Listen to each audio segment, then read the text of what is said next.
Wanna play murder? Okay, play murder.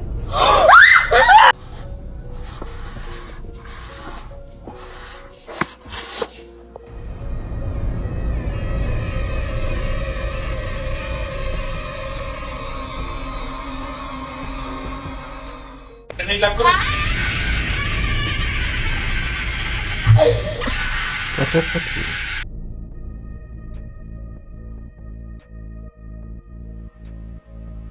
It is 12:45 at night.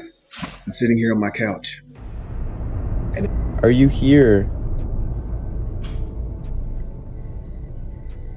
What the?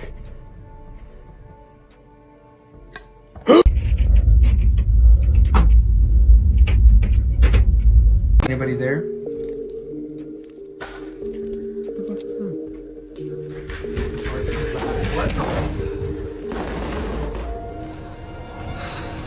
What? I see dead people.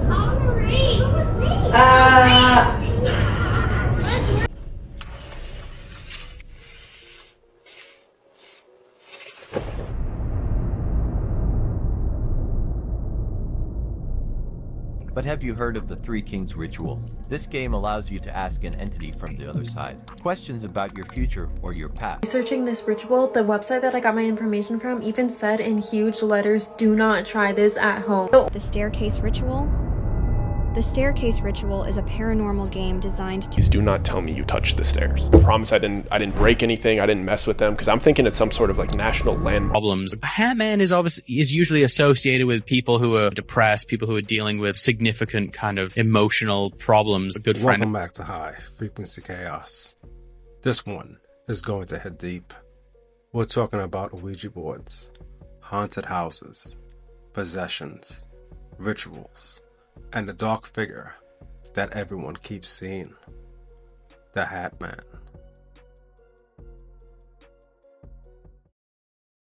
Can I ask a question? Yeah, hold on. Is anyone here?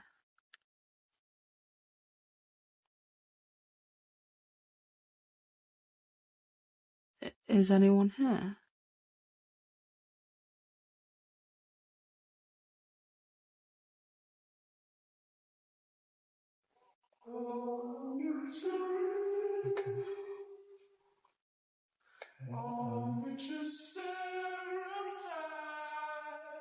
Can you say something?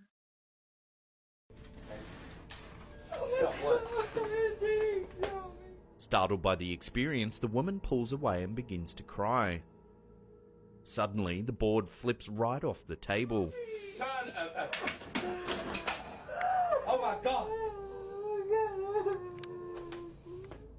When the video was first released, viewers' opinions were immediately divided. Many felt that it had to be staged. Others, however, thought it was real, noting that the board didn't appear to be attached to any strings or magnets. Therefore, it must have been some type of supernatural force that was causing the movement. What do you think? Did this couple really make contact with something from the other side? Or is the video little more than a well-contrived hoax? Let us know what you think in the comment section below.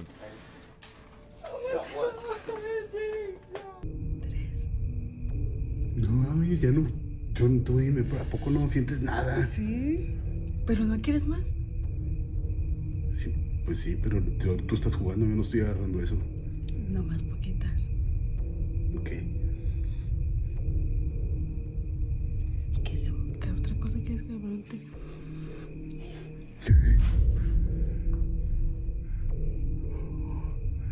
¿No sientes? Se siente algo aquí ya, ¿eh? ¿Estás aquí con nosotros?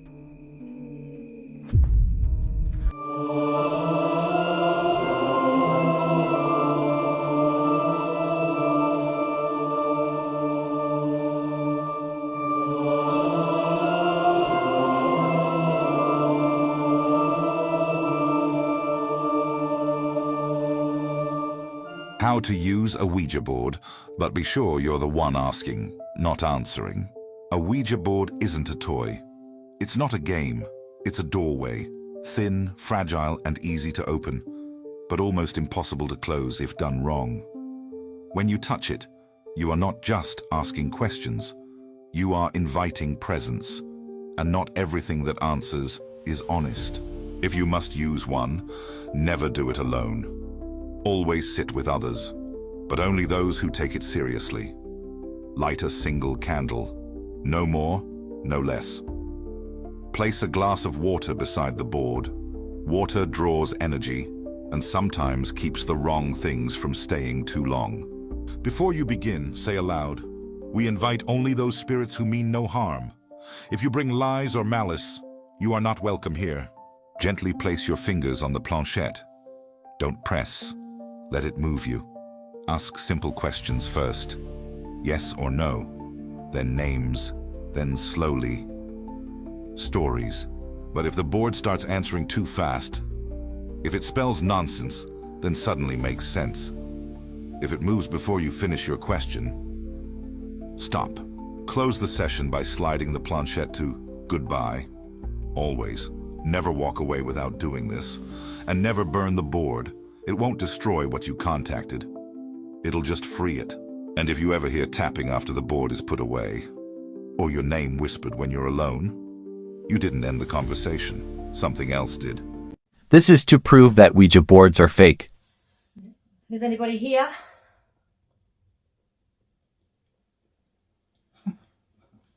Fucking jeez. What year did you die? These two people truly believe a spirit is moving the planchette. 9. 2. In a moment, I will blindfold them both. 6. Keep watching for the results. 926. C.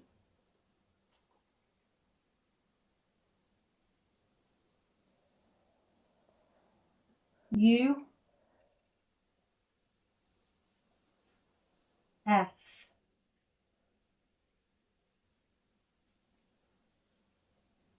S. You're in cuffs. What's the next letter of your name? Now they are both blindfolded and can't see the board. The next letter?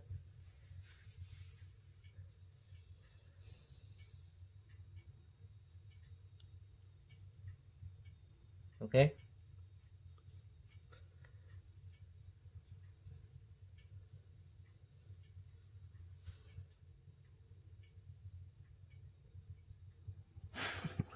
This is weird as fuck. Is it working, Carl?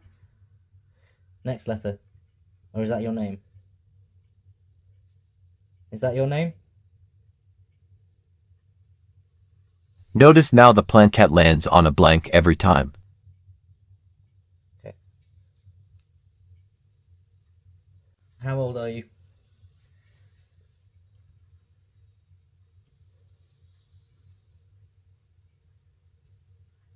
Okay. Do you like us being here? Yes or no?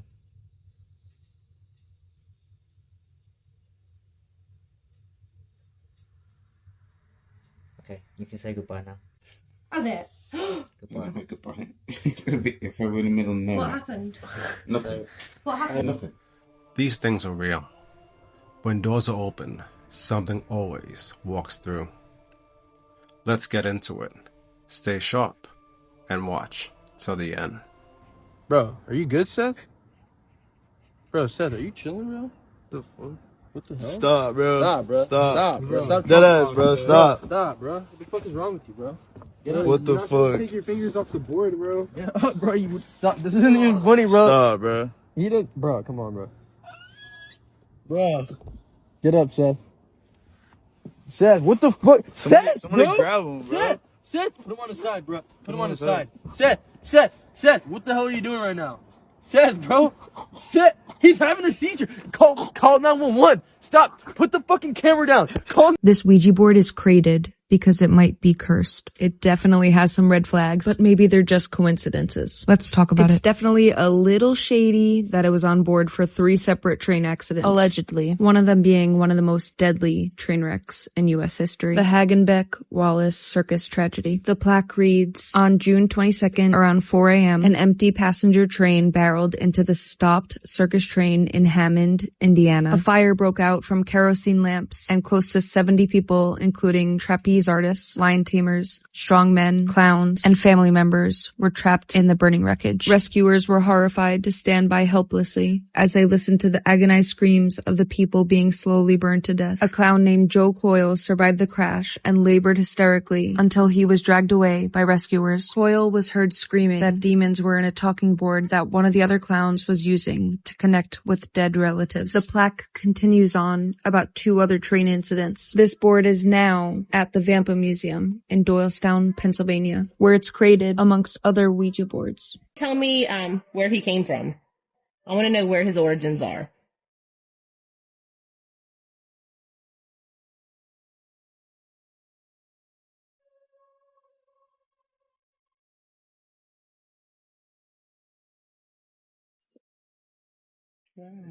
Witness. H E. We know where this is going. Yeah. Oh. Wow. It doesn't matter who I am. I'm here for you, James. See? I'm real.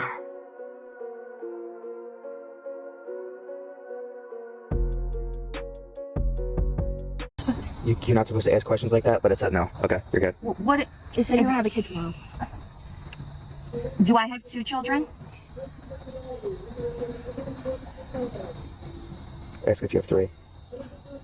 Was I supposed to have 3 children? Yes. Was I supposed to have another little girl?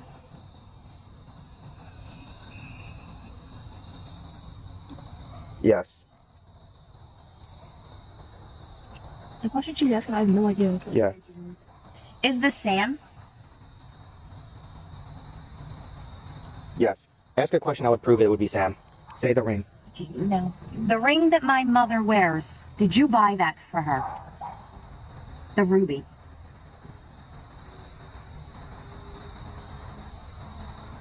It's going to know.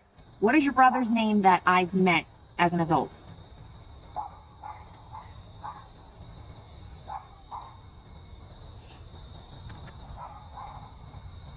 M.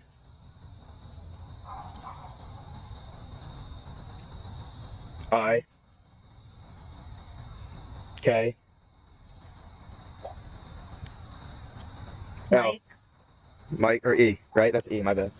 Mike. Which brother died drowning?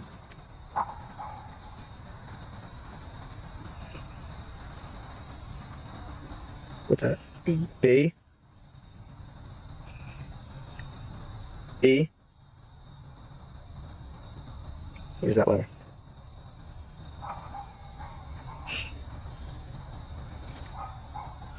B-E-N, Ben? Is that what it was? N.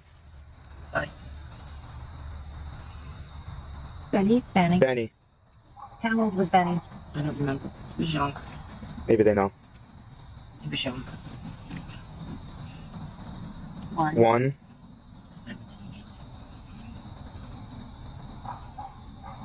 17. All right, Sam. Is there anything you want to What else ask? you got to say to me? Is there anything you want to say to Grandma? O? Or is it an N? I think I'm... W. O-W. Own. Own.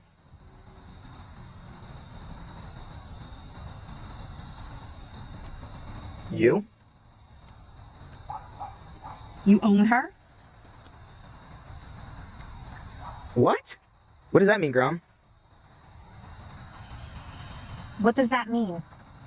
No, it's still going. L. Oh, I got it. O.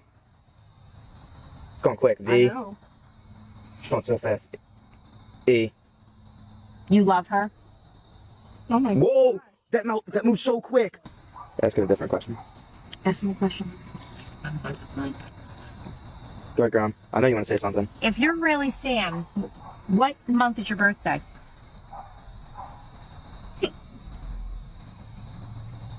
N. O. No. How old were you when you died?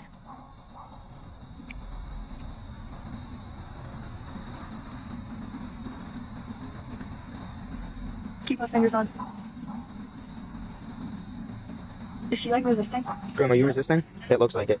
I'm not. How old were you when you died? It's 22, isn't it? 2, 3? Why isn't it answering? Are you really Sam?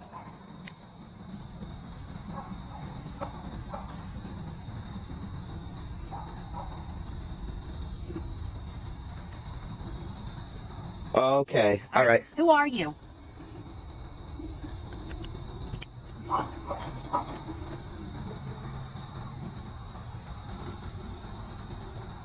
R. I. That's it. J. C. H. Rich.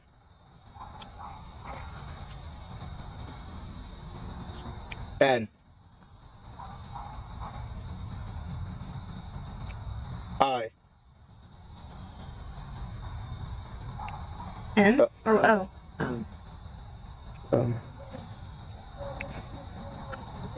J. What is that, Grandma? I don't know. Who is this? Is this Richie? Yes. Were you pretending to be Sam? It's off the word. There we go. Yes. Why were they pretending? Why?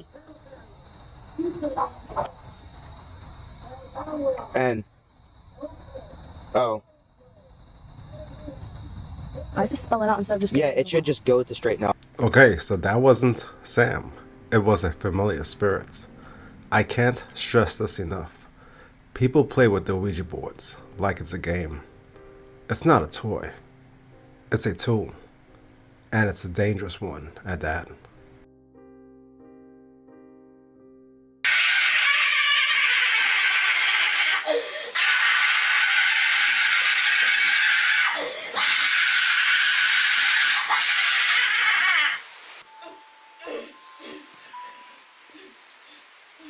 Vamos a hablar.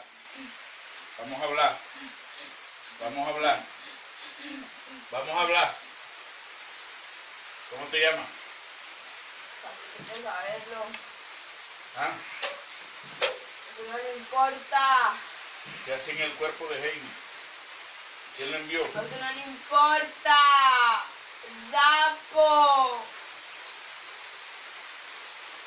¿Usted qué Yo lo sí que? porque quiero. Porque se me da la gran puta gana. ¿Y quién lo mandó?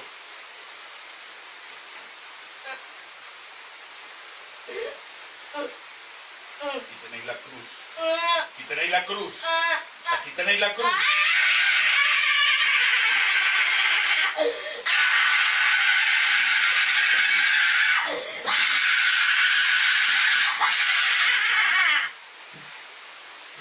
¡Fuera!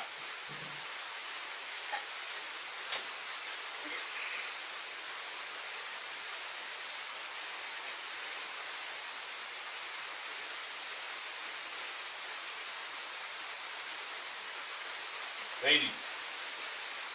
Heidi. Dame la mano. Levántate.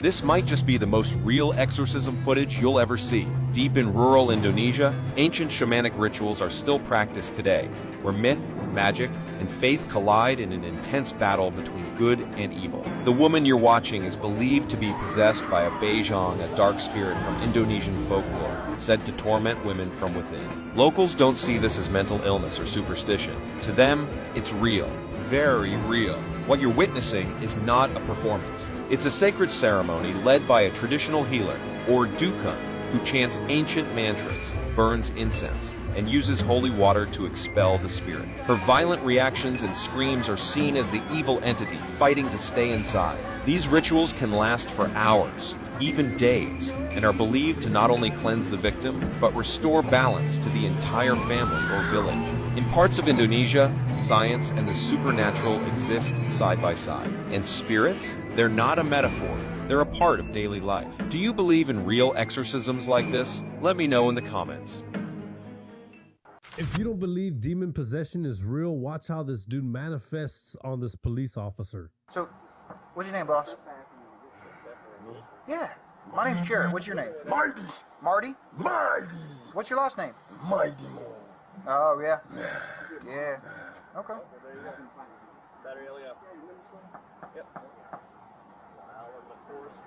Yeah, he's serious. What's your date of birth, bud? Mighty. You seem mighty. I see that. What's your date of birth? You're gonna have to ask him when he comes. Okay. Well, I want to talk to you. I'm mighty. I get that, but I'm not asking that right now. I'm asking you, when were you born? Don't worry about that. I do. I am worried. You see this? Okay. Can you help me out here? Call him. He will come. I don't know who to call. So you're right. Okay. Ask the officers. I don't know that guy. I want to talk to you, man. I am mighty. You were talking to me. Okay. Will you help me out here? Will you tell me what your date of birth is? You don't have birth. You don't have birth dates? Okay. Okay. Where do you stay at? Where do you live? That's 1033 on special work. 3 on special work from 15, search warrant. All in assigned search department. Stanley. Your home should feel safe. But for some folks, it's where the war starts. Ain't no way. Ain't no way I'm looking at this. Look. It's in my kitchen. It is 12:45 at night. I'm sitting here on my couch. And this thing, look at it.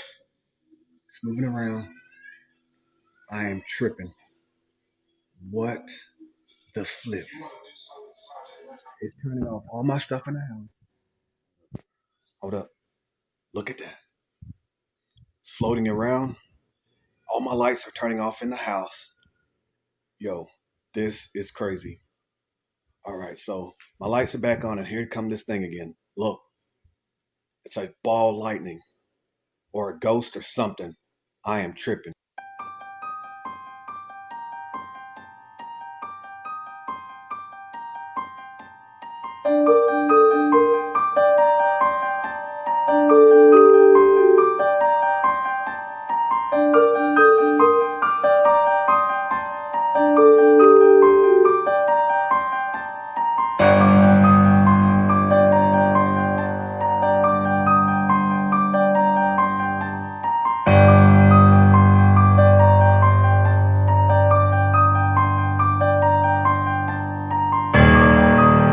Sim, a dance teacher, was filming a session for her followers when someone in the background can be heard screaming. She did go outside to see what was going on there, and she explained that there was a man who mistreated his girlfriend and ended up deleting her. The neighbors had tried to help her several times on that horrific night.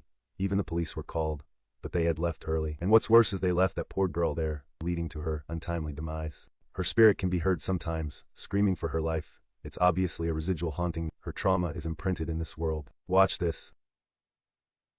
2 y 1, 2, 3. Hacemos 3 laterales. Igual mi compañera. 1.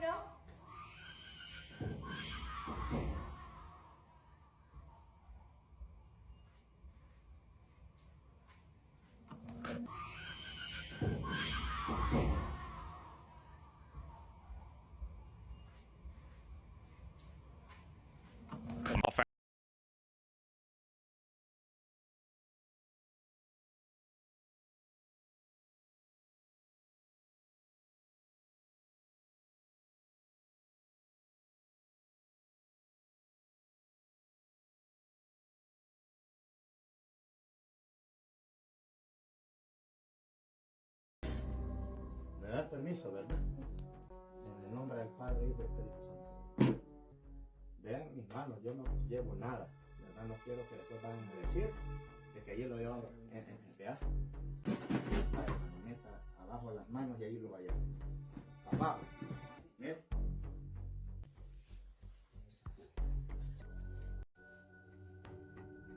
The priest senses something evil inside the bed frame and asks for permission to open the area. He uses a knife to access the area, and to prove no tricks are being pulled here, he tells the father to grab what's inside. Speechless, they find this item wrapped in a black bag. Inside is this fragile black human-like wax figure. After some research, this item is used for witchcraft, a black figure candle believed to be used to contain certain curses.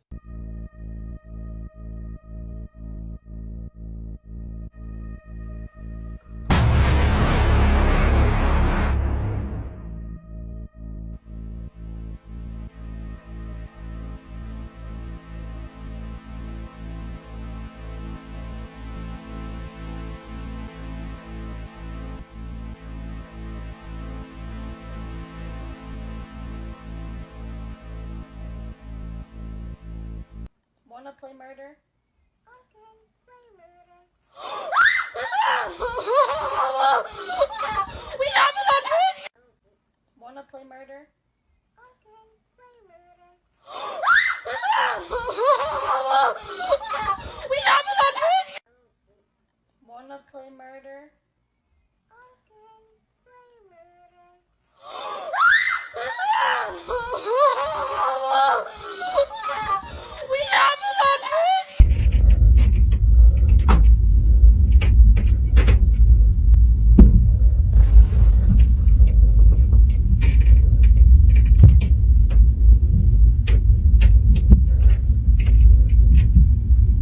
Wow, it's really bad right now.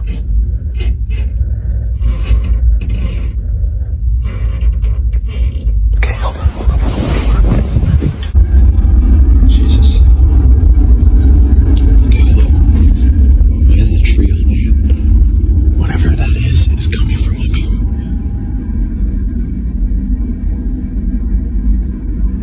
Should I attempt to go in there? Fuck. Because that was coming, all that thumping, it was coming from like right in there, in that room. Brandon, come up here for a sec, man. What the fuck?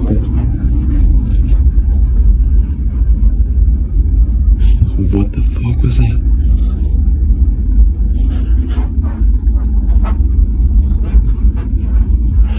You guys, did I just hear that right? Get up here now. Okay. That I'm not fucking with. That I'm not fucking with, bro. That I'm not fucking with, bro. That I don't play around with. That I don't play around with.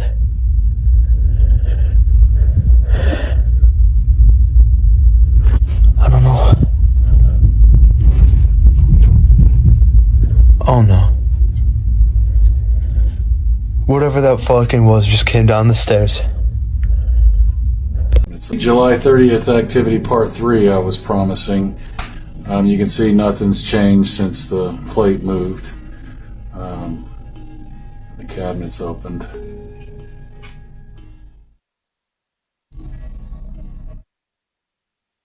Something, I don't know, I don't get it.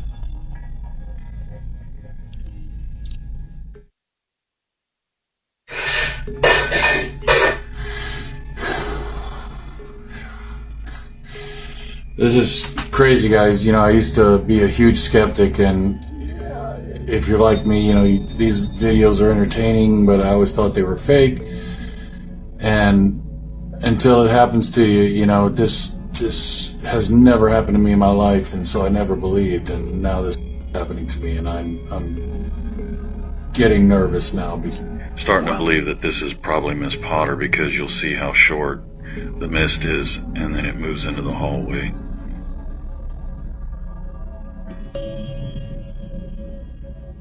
See? It sweeps around the corner. And that reminded me of the video I posted, the hall video that caught the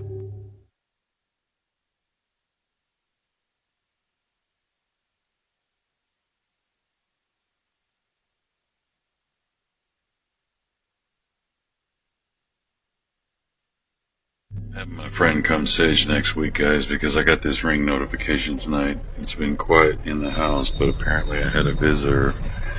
And it says come outside.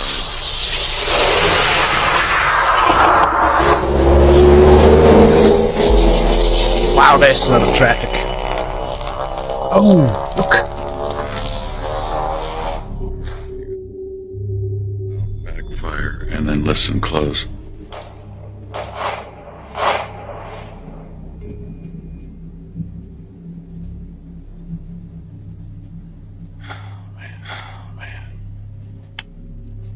Did you hear anything? Did you hear anything? Walks off the porch. You can see light go back behind it, through it, as it goes across. Let's do, guys.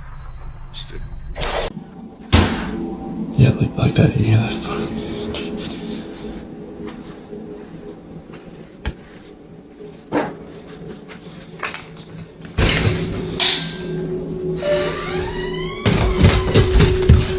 Hello?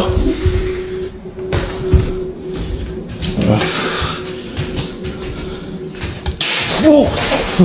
What the hell? Oh, shit. What's that? What's that? What the? Come on, come on. Shit.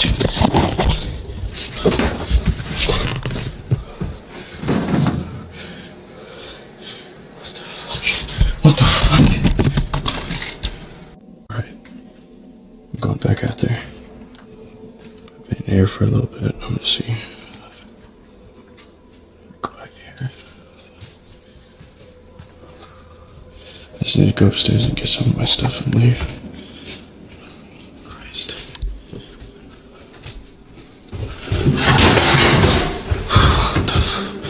What the fuck? Shit. Oh,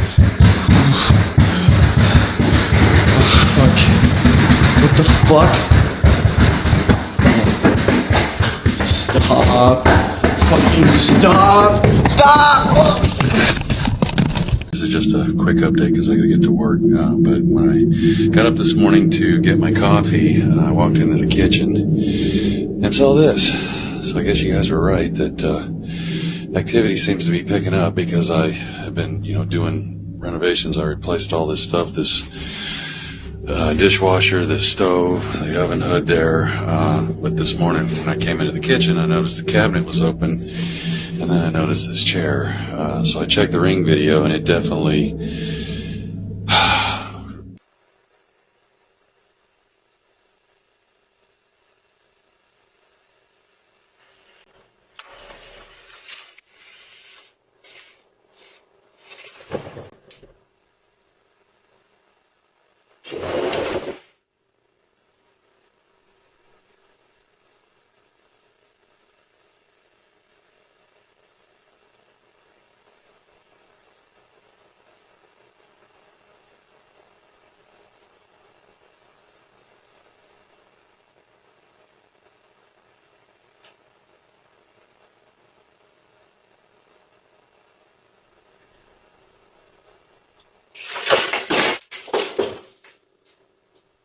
Bones were found in the basement of this haunted house, and they don't know who they belong to.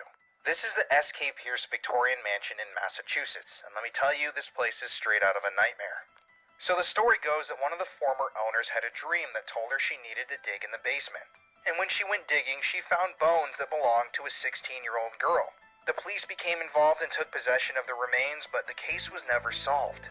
And people have seen all sorts of ghosts in this house, including a screaming woman with a scratched back. And some of the former owners even left overnight, abandoning their house because they were held down in their own bed by a phantom force. Oh yeah, and a man died right here in his bed. How'd he die? He burned alive. This is a piece of burned wood from the crime scene. There's also the true story of a child who broke into this house when it was abandoned to play hide and seek. When he was hiding in the house, somebody came up from behind him, screamed in his ear, and grabbed him. The man is an Army veteran nowadays and still refuses to come back inside of this house. That's how scary it is.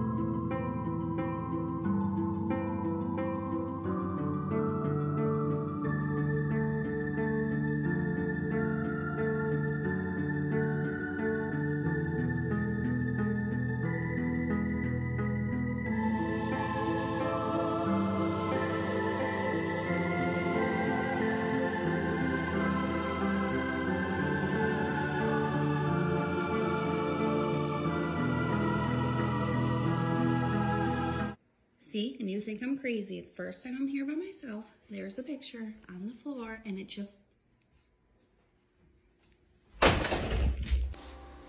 Our fridge just opened.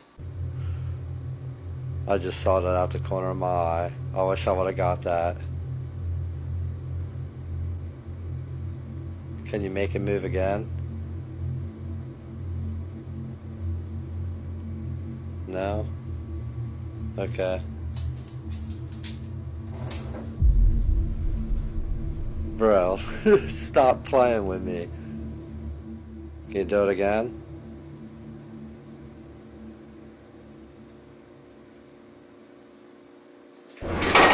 Oh man. I don't know if y'all catch anything else. It usually happens once, and every time I try to record something, it just, nothing happens, so. But at least y'all caught that part. Yo.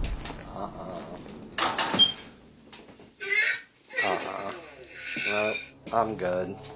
Nope, I'm good.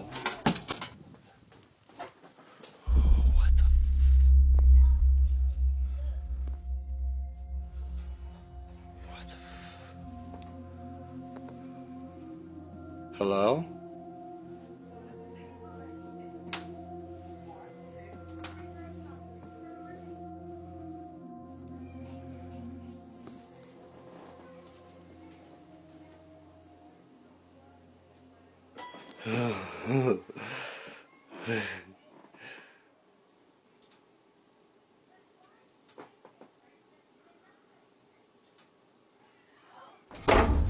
Oh.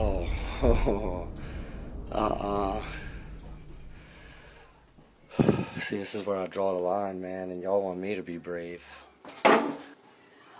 Here's our new beautiful cabinet we got for the haunted dolls. We got it for like $30. I had to clean it.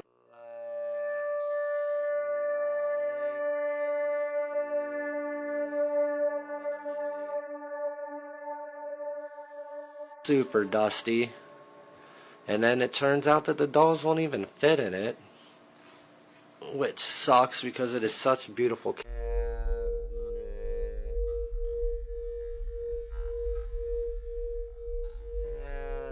A lot of space down here, but you know, I'm not doing that. I don't want to shelter them.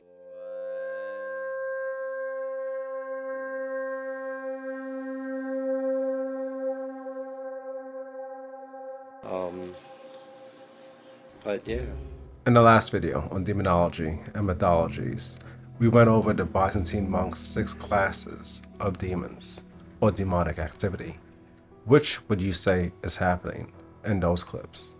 Would you say it's oppression? Or would you say it's infestation? Or maybe both?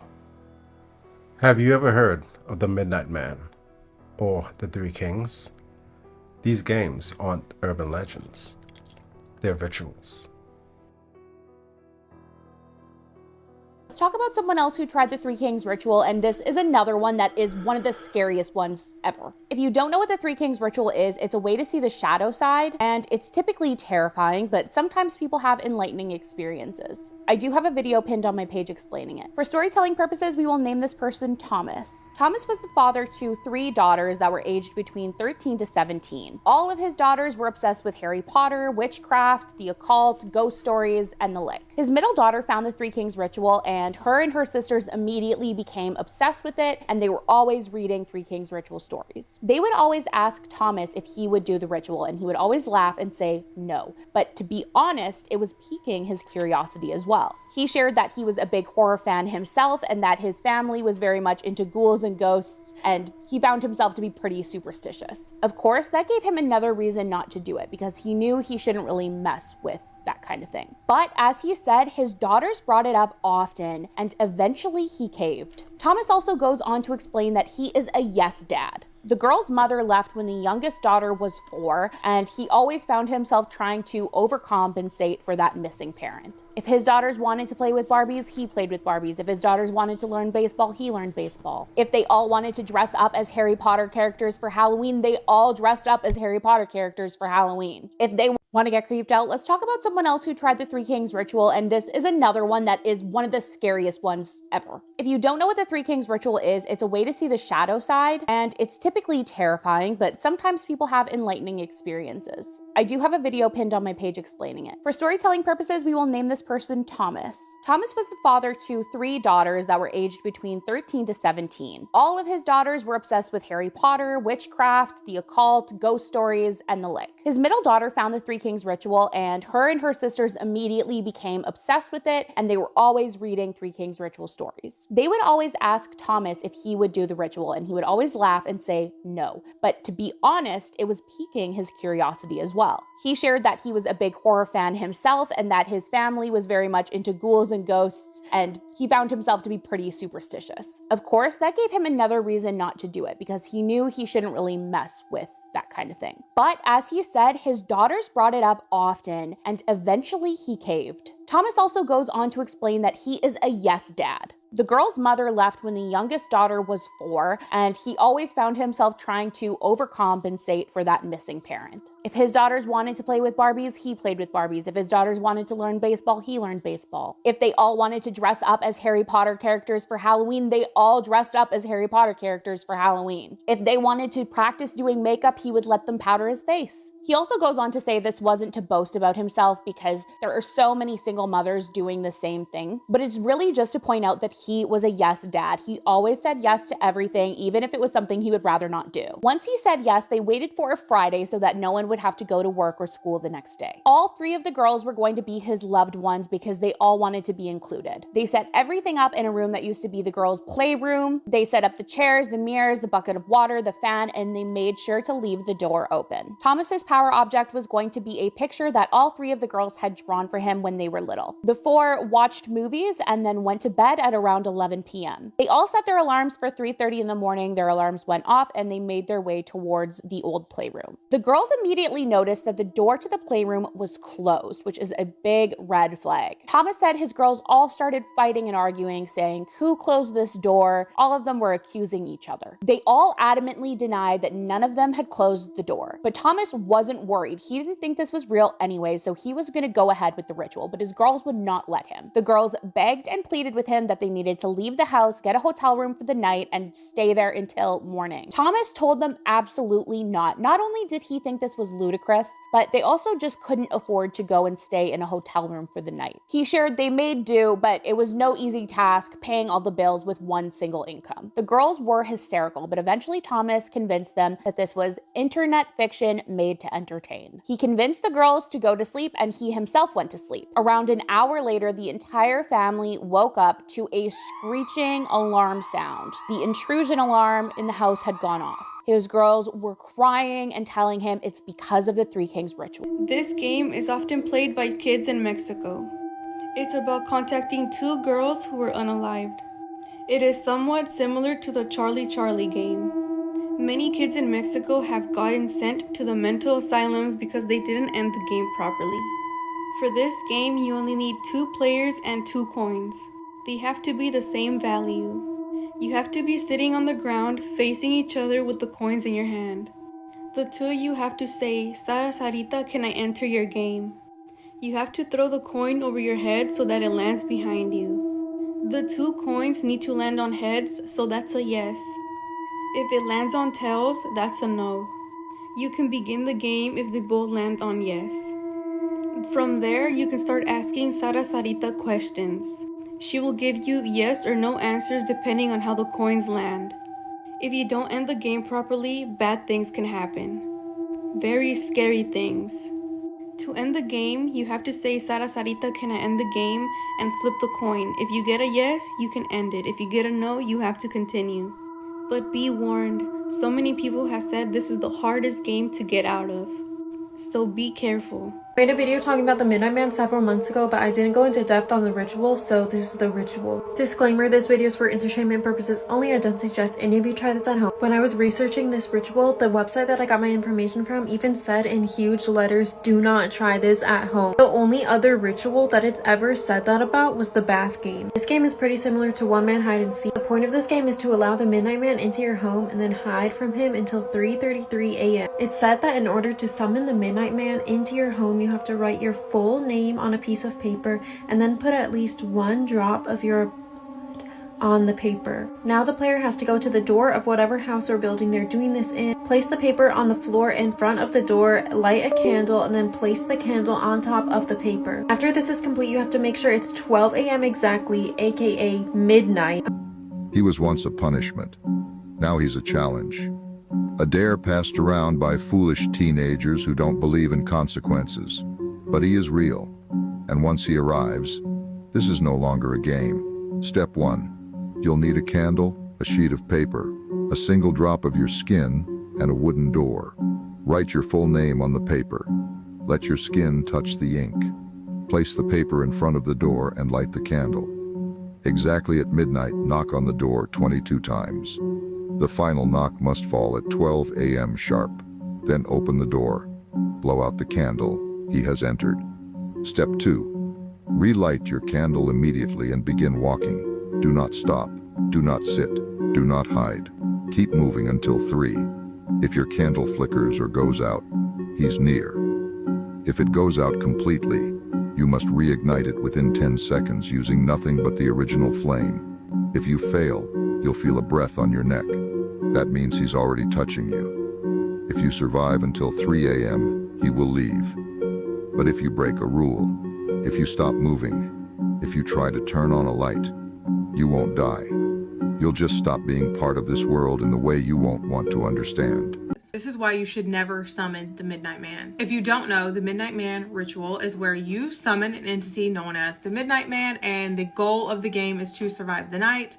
Otherwise, there are consequences. So this story is about a girl who summoned the Midnight Man and did not properly follow the rules. We're gonna call her Elena. Elena did not believe in these rituals or these paranormal games, but she decided to summon the Midnight Man. So she went through all the rules, she pricked her finger, she wrote her name on the piece of paper, she has her candle and her matches ready, she knocked on the door 22 times, the last one being at midnight, just like the rules say, and she was ready to start the game. She has her lit candle, and she's gonna start walking around. So the rules are that you have to keep moving and you cannot let your candle go out. If your candle goes out, you have to relight it within 10 seconds. And if you can't get the candle relit within 10 seconds, you have to go sit in a circle of salt and pray, basically. So about 12:37, her candle flickers and then it completely goes out. So she's rushing to light a match, because you have to use a match to light the candle. She's rushing to light a match to get the candle back lit, and she can't get it to light. Finally, about right at the 10th second, she gets it relit. At this point, Elena says that her apartment went completely cold and completely silent all of a sudden. The refrigerator wasn't even making a noise. Like the hum that it makes, it was doing nothing. It was silence, creepy, eerie silence in the apartment. So she continues the game a little bit longer, and then about 1 something, her candle goes out again. But then she realizes her matches are missing. She can't find them. They're gone. She panics because she has nothing to light this candle. She hurries up and runs to do her salt circle, and she pours a really sloppy salt circle really fast and gets in it. So she's sitting in her shitty salt circle, and it's pitch black because I don't think I mentioned, you have to have the house completely dark. The candle is the only light you're allowed to have. And so she's sitting in her shitty salt circle with her candle, and she can't see very far because the candle doesn't illuminate that far, but she starts hearing footsteps. At first they're soft, like bare feet on hardwood, and then they get harder and kind of louder, like more aggressive, and they're circling the salt circle. And she's freaked out because she can't see anything, but she can hear these footsteps, and then she hears breath. And after she hears the breath, she hears someone whisper, "You didn't finish knocking." And at this point, she's actually terrified because remember, she wasn't afraid of this. She thought it was just a joke at first. And then after this, she's thinking, she's like, I didn't finish knocking. I know I knocked 22 times. And I know I did the last one as the clock hit midnight. And then it said, "You let me in too early." Right when she heard this, her candle blew out again. And she screamed. And that's when she realized that maybe this ritual was not just a joke. And she also realized that now she's got an entity in her home that she allowed in, called in. Probably gonna need to get her house cleansed after this, and maybe she shouldn't do any more paranormal games. The Staircase Ritual? The Staircase Ritual is a paranormal game designed to allegedly summon spirits or enter a different realm. This ritual, like many other eerie games, comes with a set of specific instructions and is commonly done for the thrill of encountering the supernatural. Here's how it generally works. You need a quiet, dark staircase with at least 11 steps. Bring a candle, matches, or a lighter, and something personal or valuable, a token, often believed to serve as an offering. At midnight, turn off all lights. Stand at the bottom of the staircase with your candle lit, holding your token. Close your eyes, and as you ascend each step, repeat a phrase such as, "I offer you my presence." On the 11th step, if done correctly, some say you'll feel a presence or a strange energy shift. This is considered the doorway. You may see or feel something indicating another realm has been reached, like a temperature drop, a shadowy figure, or even whispers. But whatever you do, don't open your eyes, no matter what you hear or feel. Once you reach the top, if you felt something, turn around immediately and begin descending the steps, counting backward from 11. You must be careful now. If you miscount, forget the steps, or open your eyes, you could potentially cause the spirits to enter your home or be possibly trapped in an otherworldly realm, never to be seen again. Once at the bottom, extinguish the candle. Take a moment of silence to close any open spiritual connections before turning on the lights. If you open your eyes and everything seems normal, then congratulations, you've successfully survived the ritual. Be warned that people often report that the spirits or shadows linger for a while after the ritual and can cause nightmares or other strange occurrences for a while. So, are you brave enough to attempt the staircase ritual? Today, my best friend and I went hiking in the woods, and you are not going to believe what we found.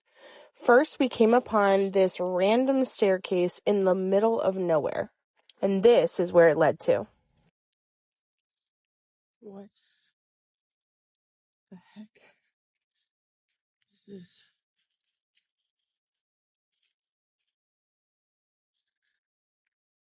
What is this?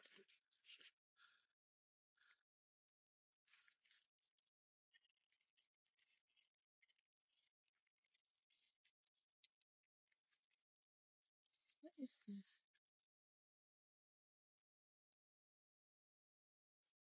Like, that is no energy.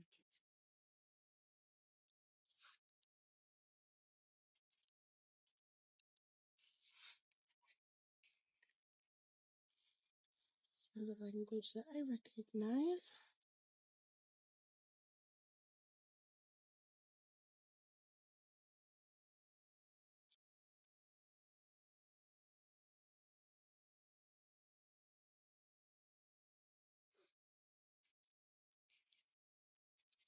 This is what they do to fires when there's the ceremony. But you see that? And this is to be open.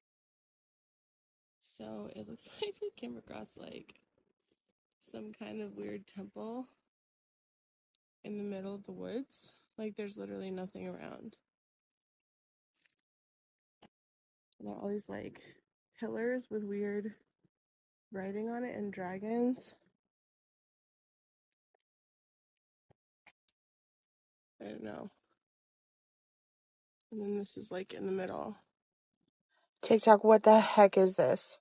Please do not tell me you touched the stairs. I promise I didn't break anything. I didn't mess with them because I'm thinking it's some sort of like national landmark. It's not about the stairs. I don't care that you damaged them. Did anything happen to you? Then I think he's concerned about my health. I try to downplay it. I threw like a little bit of a fit, but I'm fine. Because I'm thinking he's like, do I have this kid who's a liability on my campsite? He seems upset that I'm okay. He's like, if something didn't happen to you, something's gonna happen to somebody else. That's weird. That's not where I thought he was taking this. Then he's like starts guilting me. There's women and children here. So if something didn't happen happened to you, something might happen to them. This guy's talking like he's absolutely positive that something horrible is gonna happen because I touched this national landmark staircase. Then I start pressing him because I'm like, why are you acting like these stairs are like this ominous thing? So I start asking him, like, why would you take us on a hike by this super dangerous staircase? He starts to explain a little bit, like I should be in the know about these ominous stairs. He starts saying stuff like they pop up randomly and they disappear randomly. Immediately, I'm like, this guy's absolutely tripping. This guy is super weird. He is making things up and he's trying to like guilt me about touching this random staircase, making it seem like something horrible is gonna happen. So I'm like, this guy's super weird. I'm getting away from this deranged park ranger. So I go to sleep. I like leave this weirdo by himself because I'm going to bed. I'm trying to enjoy this trip. The next day, completely fine. We have such a good time at this campsite. There's a great lake over there. We're spending time in the water. Nothing weird is happening. Everything's completely okay. And in my head, that guy's tripping. He's super weird. We're fine. By the end of the day, I've completely forgotten about what happened. Sam's over it and we go to sleep because obviously when you're camping and spending so much time outside, you're exhausted. So we hit the hay early. At right about like 4 a.m., the sun's about an hour from coming up and we kind of hear a ruckus outside of the tent and there's this kid, this young boy crying by himself outside. So we're like, oh. So we all get out of the tent and there's already people around him. Apparently, the word going around is that his mom is gone and his tent's gone and all their belongings are gone. And they start questioning this kid and they're like, where is your mom? And this little kid just points towards the tree line. So this kid's mom packed up all of their stuff apparently and went on her own hike in the middle of the night. So I'm like, this is mom of the year. We're kind of forming a search party. Everybody's kind of coming together like, all right, we're gonna go look for this lady. As we're walking towards the big group that's gonna go on the search, park ranger walks by me and Sam and he says some slick comment to me saying, you better hope we find her because if we don't, it's on you. At this point, I'm pissed because this guy is, first off, he's super weird telling me about these mythical stairs. Second off, now he's trying to blame me for this mom packing up her stuff and leaving in the middle of the night. And then Sam goes, well, why would he say something like that to you? Because of course, why would somebody blame somebody getting up and leaving in the middle of the night on me? And I fill him in about the mythology of these staircases that this weird park ranger told me. And Sam's face is expressing to me that he believes the ranger and not me. Because I'm being sarcastic about it. And Sam seems pretty serious. And he goes, I think we should probably check by the stairs. Luckily, the search party is kind of directed towards the area of the stairs because we don't think this lady's gonna go so far off trail. So they're like, all right, maybe she went back to the lodge. She was done with the campsite. There's no sign of her. We don't see anything. We're just walking down the trail that we came in. But once we get to the clearing, and of course, this lady is sitting Indian style, exactly where the stairs were. And at this point, I'm a little freaked out, but I'm also like, of course she's sitting right there.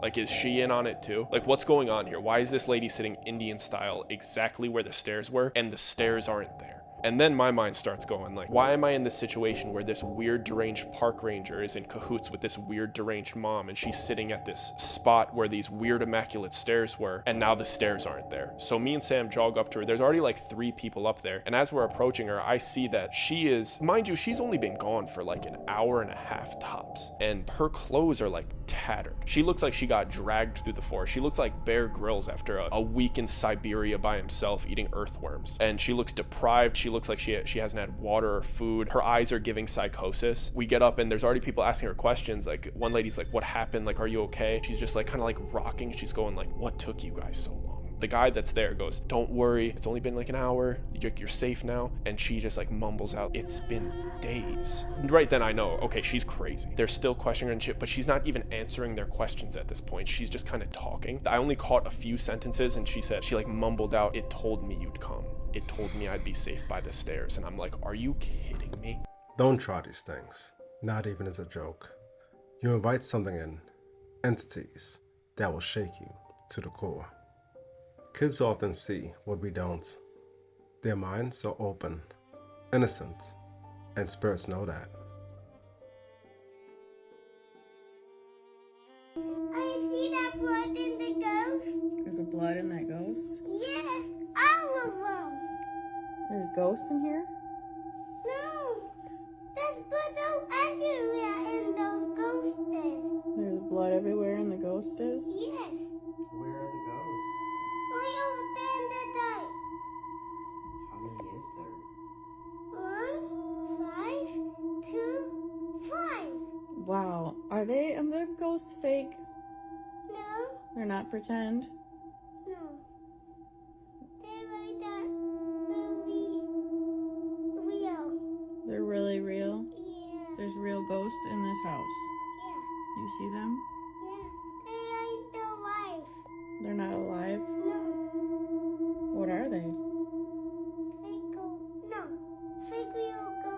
fake real ghost is?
So this is the same toy that used to go off in the past, and it's always terrified me since.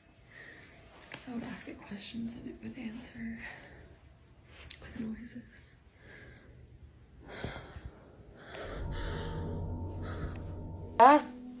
So, can you come here a minute? Yeah. Can you tell Mummy who you were waving to? No. Why? Because I don't know who it is. Okay, well, what did they look like? No, I have nothing. Why won't you tell Mummy who it was? I don't know. Please tell me. But it's nobody. But you did wave to somebody, didn't you?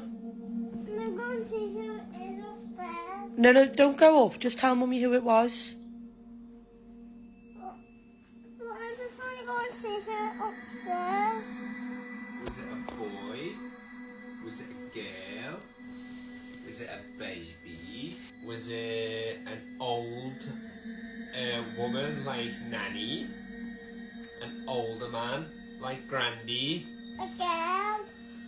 It was a girl. Yeah. And what did they look like? It looks like me. It just looks like me. Was she young? Yeah. Is she your friend? No. She's not your friend now? No. Is she not very nice? No. Is she mean? Yeah. Did she say mean things to you? Yeah. Where have you seen her before?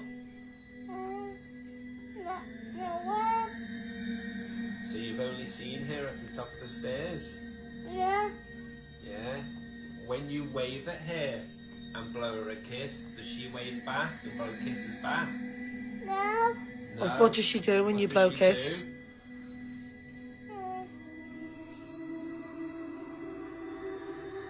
She just bites me. Are you sure that's not Apple? No. No.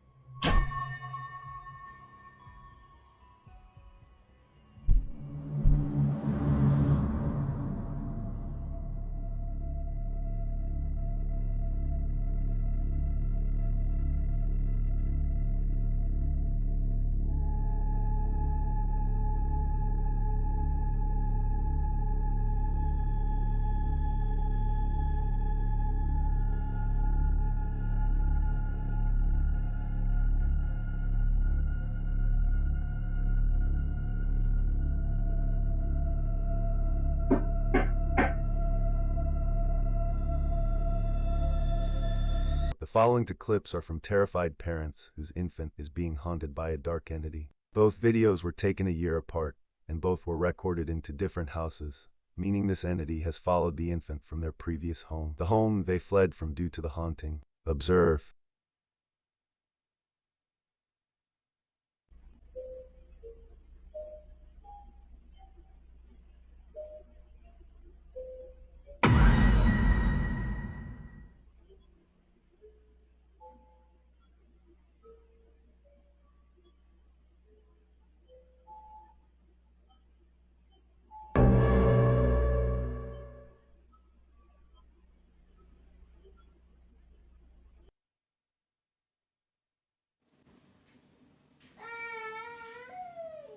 Shay Shay. Cheyenne.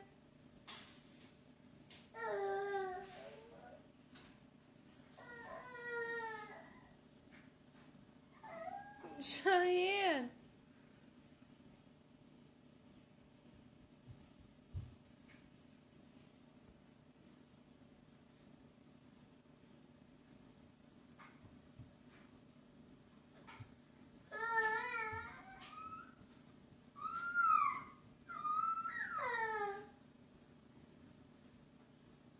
Cheyenne. That imaginary friend, sometimes it's not so imaginary. As I always say, listen to your kids when they're telling you they're seeing something. Alright, now it's time for the shadow figure. The long coat, the wide brim hat. You know who I'm talking about. Problems. Hat Man is usually associated with people who are depressed, people who are dealing with significant kind of emotional problems. A good friend of mine started to see the Hat Man a lot when he was going through his divorce. Really? Yeah, and he couldn't figure out, he didn't know what the fuck it was, but he kept seeing, the Hat Man. It's a strange phenomenon that goes back a long time. Well, what is that? Is it like a deep psychological response everyone's born with, or is it some elemental entity that looks for vulnerabilities? Yeah, there's reports about Hat Man going back literal decades. Yeah. It's not like Slender Man, who, was a Reddit thread that became kind of real. The Hat Man, who is he and why does he come to some and not to others? And those are some really good questions that a lot of people would like to know the answers to, but the reality of it is no one really knows why he comes or who he is. A lot of people will see him and describe him pretty much the same way.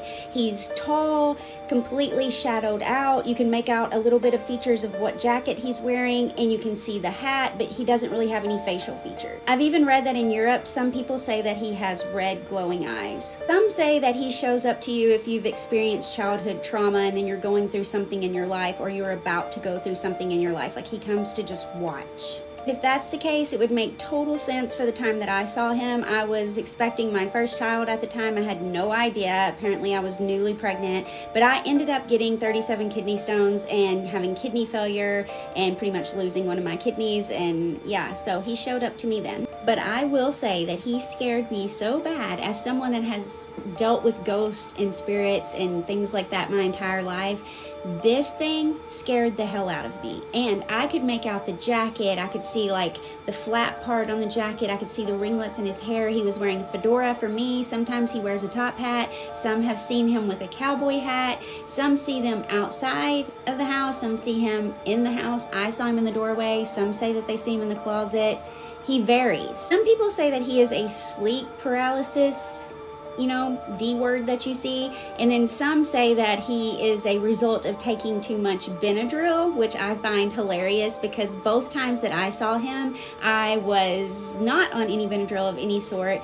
I was completely middle of the night asleep. It wasn't anything like sleep paralysis. I'd never experienced anything like that before and haven't since. And the second time that I saw him, I was putting my makeup on in the bathroom and saw him pass by the bathroom door in the reflection of the mirror in the bathroom. So I was not asleep. I was not on any medication, but I was expecting again. So both times I have seen him, I was pregnant. But when I found out that this mofo was showing up for other people and it wasn't just me, that he could come back again, scared the shit out of me, and I slept with the lights on for 2 weeks. So this is Hat Man, and he is one of the most commonly seen sleep paralysis demons in the entire world. And here's how you know if you're about to see him. First, you'll wake up in the middle of the night and you won't be able to move at all. Like, you'll feel completely paralyzed. Next, you'll feel a crushing feeling on your chest, like something is sitting on it. And when this happens, it's going to be very hard to breathe. And at that point, there's nothing you can do. That's when Hat Man comes into your room. Many doctors believe that Hat Man is just a fragment of people's imaginations, but a lot of people think that he's shown up in photos like this one, or this eerie one that was taken on the day of these women's mother's funeral. In the next part, I'm gonna read some stories of people who believe they've seen him.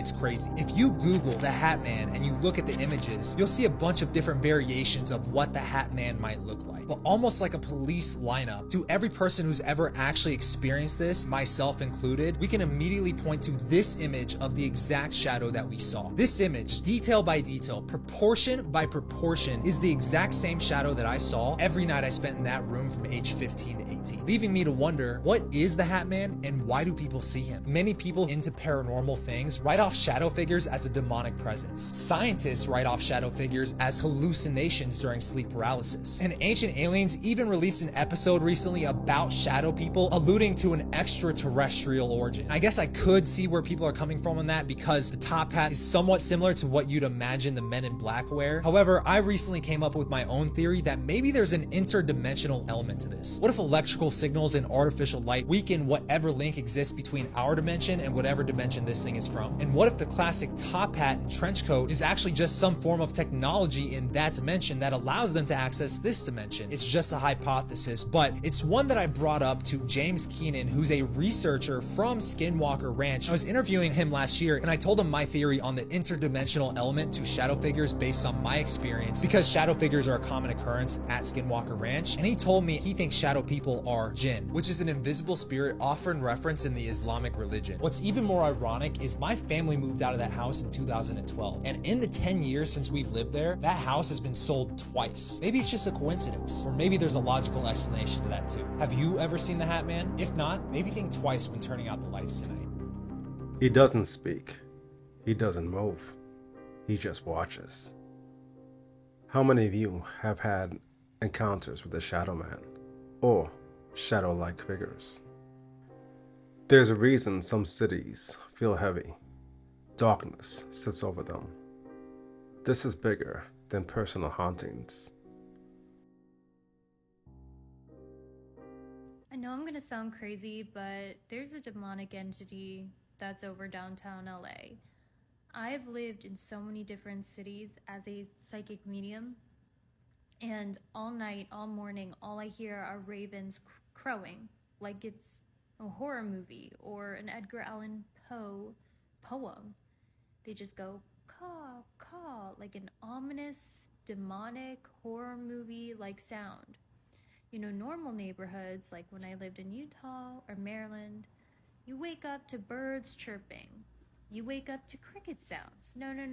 In downtown LA, you wake up and go to bed with the sound of ravens cawing, like they're birds circling around a witch's castle, like it's out of a Disney movie.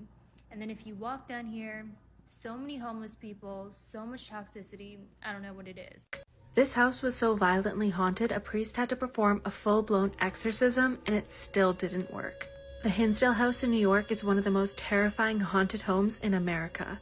In the 1970s, the Dandy family moved in and were immediately tormented by unexplained footsteps, chanting in the woods, shadow figures, and levitating objects. Things got so bad the family called in a priest. He performed an exorcism right inside the house, but the spirits never left. In fact, investigators say the haunting only intensified. People still report being scratched, seeing apparitions, and even losing time. Some say the land itself is cursed. Others believe something demonic is still inside. Would you spend the night here? You ever been down the Paramount rabbit hole? Yeah, watch these 22 stars go and hover over the waters and then congregate over the Paramount. Para means what? Means breath. Breath means what? Well, breath means spirit, and it hovered over the waters in Genesis. So we have, count them, 22 stars, Paramount, Paranormal Mountain. What could be the Paranormal Mountain? Well, I'll tell you what, it's Mount Hermon. What's crazy is, in the book of Enoch, 200 angels fell on Mount Hermon and congregated, and there was 22 leaders that were named. Enoch chapter 6, and you can pause and read, but 200 angels, 22 of those were named, and these are all the angels that fell down and congregated at Mount Hermon to talk about how they were going to basically take over the world with unrighteousness. I'm not going to leave you guys hanging. I'll give you the opportunity to pause and read all of this, because in Enoch chapter 6 through 10, there's some interesting things that I personally feel like speak to what's going on right now And when it comes to stars, Revelation 9 talks about a star fell from heaven and he was given the key to the bottomless pit. And Revelation 9:11 talks about Apollyon. Mount Hermon means the mountain of the chief. What chief? Could it be that chief star that looked like lightning falling from heaven? Hey, Yeshua saw it. It's so funny that stars, falling stars, are referred to as angels and angels referred to as stars. And you got this Paramount with 22 of these named stars, and the name Hermon meaning devoted to destruction. And in German, it means soldier. So this is the mountain of the chief, where 22 soldiers met to talk about destruction. And it's so weird that celebrities are called stars. And there's the Hollywood Walk of Fame with all of these stars that are named. I'm wondering if these fallen angels have inhabited bodies and taken over to bring more destruction to the earth. Because it seems that Hollywood and the music industry, they all promote unrighteousness and ungodliness, and it's like they're trying to spread it across the world. And if this Paramount is paying homage to this situation that happened in the book of Enoch, well, then that would have to mean that they know exactly what they are doing, and they're doing it on purpose. This is just the tip of the iceberg, because every 22 of these leader angels that are named, their names have meanings. They lead the 200 fallen angels that bring unrighteousness to the world. All the evil, the freaking magic, and all this crazy stuff that's going on. Superb owl, rituals, and all this creepy Masonic ritual. Oh, did you know that Mount Hermon is actually on the 33-degree north longitude? 33. Oh, and 1/3 of the angels fell with Lucifer, and 1/3 out of 100% just so happens to be 33.33%. This is just to get you started. Start going down this rabbit hole. Find out for yourself.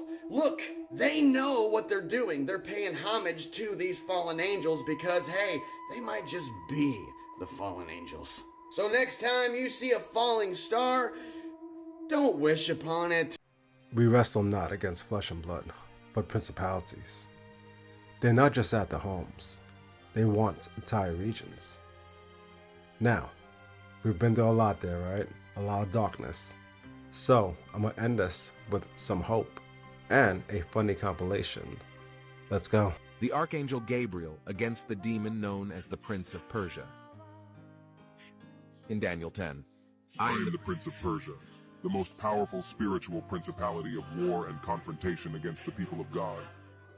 After the demon says these words, the sky opens, and by God's command, the Archangel Gabriel, furious at the words of the demon, for having dared to offend the kingdom of God and his people, came down like lightning with his mighty sword, and rushed against the prince, attacking with all his strength. However, the Archangel Gabriel underestimated the strength of this demon, who immediately responded with powerful attacks against Gabriel, and so began this great battle that lasted approximately 21 days. The demon attacked Gabriel with all his fury and shouted offenses against God and his kingdom. The power of this prince was such that Gabriel could not defeat him. The Archangel Gabriel, seeing the terrible power of the prince, was forced to call the most powerful archangel in heaven. That's right. The same Archangel Michael came down from heaven to confront this terrible demon, so Gabriel could bring the message of God to his faithful servant Daniel. This was a heavy episode, but stay strong, stay spiritually sharp, and always guard your gates. Now, let's end with something light. I got you. Oh my God, I got you. I finally got you. Stop, boy. Oh my God. What? You ain't get me. You snuck me that time. Let's do it again. What? Take some of this, boy. You want some more? Oh, you want to do it again, huh? Come on. I finally got you. Wait till you go to sleep. I finally got you. Wait till you go to sleep. Hey, what you doing? Oh, you slapped me, boy. My bad. It's a fly flying around here somewhere. I was just trying to hold my hand slip. Oh, no, you didn't. I just came up. I'm sorry. I just came up. I said I'm sorry, boy. Oh, that's my good eye. I can't believe you hit me like I'm going the wrong way. I can't see that way. You better not hit me again. You better not. Hey. What? You need to punish her. Punish me out? Right now. All right. You saw she hit me? No, she hit you.